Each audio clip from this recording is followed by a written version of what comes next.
मैं नंदराम पालीवाल, सह आचार्य राजनीति विज्ञान। आज इस वीडियो में भारत शासन अधिनियम 1935 के अंतर्गत जिस मंत्रि परिषद की रचना की गई उसके बारे में चर्चा करेंगे।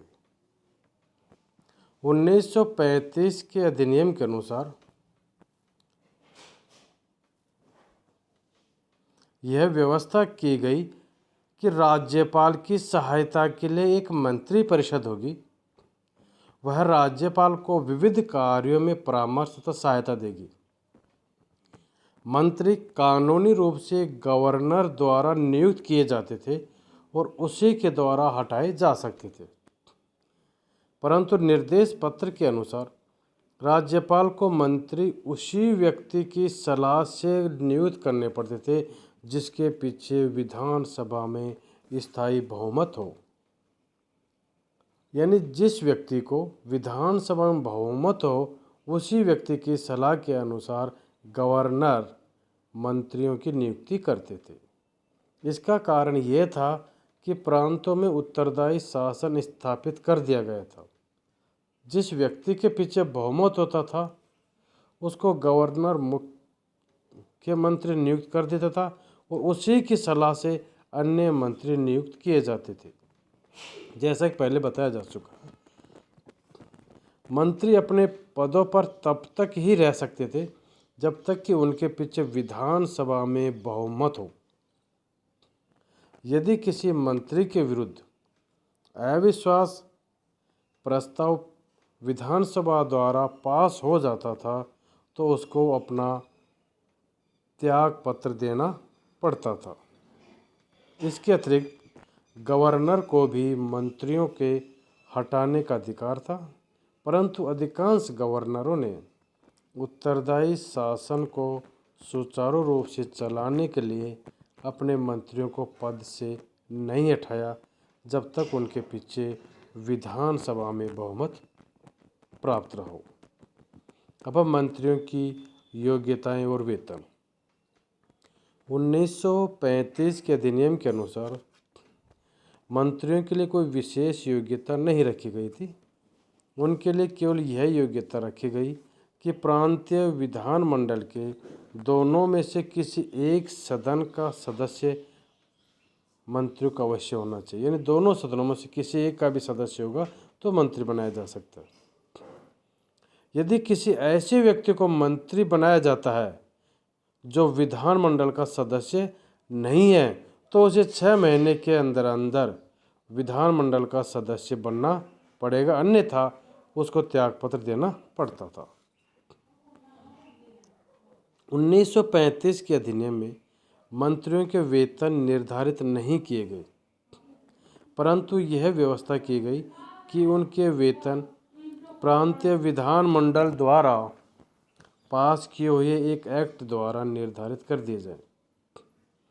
1919 के अधिनियम के अनुसार मंत्रियों के वेतन के बारे में प्रत्येक वर्ष विधानमंडल द्वारा स्वीकृति प्राप्त करनी पड़ती थी और विधानमंडल के सदस्य मंत्री परिषद में अविश्वास दिखाने के लिए उनमें कटौती किया करते थे। इस तरह सरकार के चलाने में बड़ी बाधा उपस्थित होती थी। इसलिए 1935 के अधिनियम में यह व्यवस्था की कि जब एक बार प्रांतीय विधानमंडल ने मंत्रियों के वेतन निश्चित कर दिए तो उनको उस मंत्रिमंडल के काल में बदला नहीं जा सकता। इस तरह से जब एक बार मंत्रियों के वेतन तय हो जाते थे तो प्राय 5 वर्ष तक वही चलते थे। विधानसभा के चुनाव प्रत्येक 5 वर्ष के बाद होते थे, इसलिए मंत्रि परिषद भी अपने पद पर 5 वर्ष तक ही रहती थी जब तक कि मंत्रि परिषद को अविश्वास प्रस्ताव द्वारा शीघ्र न हटाया जाए अथवा विधानसभा को भंग नहीं किया जाए। इसका अर्थ ये था कि यदि विधानसभा को गवर्नर 5 वर्ष पूर्व भंग कर देता था तो मंत्रि परिषद को उस समय से पूर्व अपना त्यागपत्र देना पड़ता था। इस तरह यदि मंत्रि परिषद के विरुद्ध 5 वर्ष पूर्व अविश्वास प्रस्ताव पास हो जाता था तो भी इसको 5 वर्ष से पूर्व ही अपना त्याग पत्र देना पड़ता था। यदि मंत्रिपरिषद के पीछे विधानसभा में 5 वर्ष बहुमत रहे तो वह अपने पद पर उस समय तक बनी रहती थी। वह प्रांतों में उत्तरदायी शासन अधूरा था। लेकिन यद्यपि 1935 के एक्ट के अनुसार प्रांतों में उत्तरदायी सरकार स्थापित कर दी गई थी, परंतु यह अपूर्ण थी क्योंकि मंत्रियों के अधिकार बहुत सीमित थे। उत्तरदायी सरकार होती है कि जो सरकार का गवर्नर होता है वह रबर स्टैंप होता है, संवैधानिक अध्यक्ष होता है और सर्वेसर्वा मंत्रिपरिषद होती थी। लेकिन 1935 के अधिनियम में मंत्रियों के अधिकार बहुत सीमित थे और गवर्नर को अनेक प्रकार की तानाशाही शक्तियां दी गई। गवर्नर की स्वेच्छाचारी या मनमानी शक्तियों और व्यक्तिगत निर्णय की शक्तियों ने प्रांतीय स्वराज्य को काफ़ी सीमित और अवास्तविक बना दिया था। सांप्रदायिक चुनाव पद्धति, सांप्रदायिक दलों, प्रांतीय विधानमंडल में प्रतिनिधित्व विधि और गवर्नर की संविधान को स्थगित करने की शक्तियां उत्तरदायी सरकार के विरुद्ध थी और इन्होंने इसकी प्रगति में अनेक बाधाएं उपस्थित की। बहुमत दल को अल्पसंख्यक वर्गों के प्रतिनिधियों को मंत्रिमंडल में शामिल करने में बड़ी कठिनाइयां उपस्थित होती थी और बहुमत दल को कई बार अपना पूर्ण सहयोग देने के लिए भी तैयार नहीं होते थे। अब है केंद्र तथा प्रांतों के वित्तीय संबंध। 1919 के अधिनियम के अनुसार संघ सूची में दिए गए विषयों से आमदनी केंद्र सरकार को जाती थी और प्रांतीय विषयों से आमदनी भी प्राप्त होती थी। केंद्र सरकार की आमदनी के निम्नलिखित स्रोत थे। यही 1935 में थे। जैसे अब हम चर्चा करेंगे उनके जो कि केंद्र की आमदनी के साधन थे या आय के स्रोत थे। सबसे पहला सीमा शुल्क, उत्पादन शुल्क, निगम कर, नमक कर, कृषि के अतिरिक्त अन्य प्रकार की आमदनी पर टैक्स,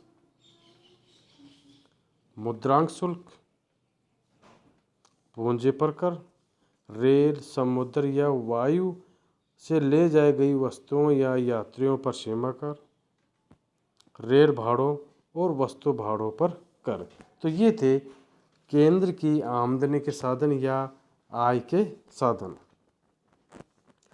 अब हम चर्चा करेंगे प्रांतों की आमदनी के साधन। प्रांतों को भी 1935 के एक्ट के अनुसार आमदनी के अलग स्रोत दे दिए गए जो कई प्रकार थे, जैसे भू राजस्व, रजिस्ट्री कराने की फीस, सिंचाई कर, भूमि तथा भवनों पर कर, कृषि भूमि पर उत्तराधिकार शुल्क, अदालती टिकट और फीस,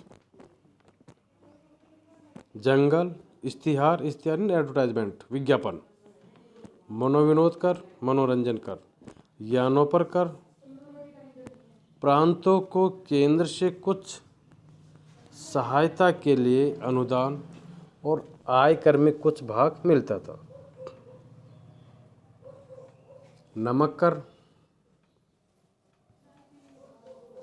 उत्पादन तथा निर्यात कर केंद्रीय सरकार द्वारा लगाए और इकट्ठे किए जाते थे, परंतु वे सारे अथवा उसका कुछ भाग प्रांत को दिया जाता था।